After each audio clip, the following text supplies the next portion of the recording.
Need to cancel your subscription? Here's how. First, log into your filtersfast.com account. Once you're logged in, go to your account menu and click Subscriptions.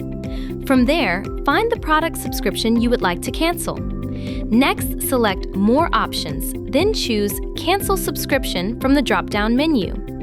At this point, you may be given the option to skip the product instead of canceling. If you still want to cancel, continue with the cancellation process. When you select Cancel Subscription, you'll also have the opportunity to let us know why you're canceling. This step is optional, but your feedback helps us improve.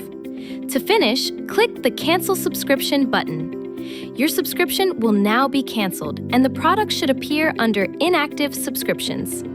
Need additional help? You can contact our support team by calling 866-438-3458 or emailing support@filtersfast.com.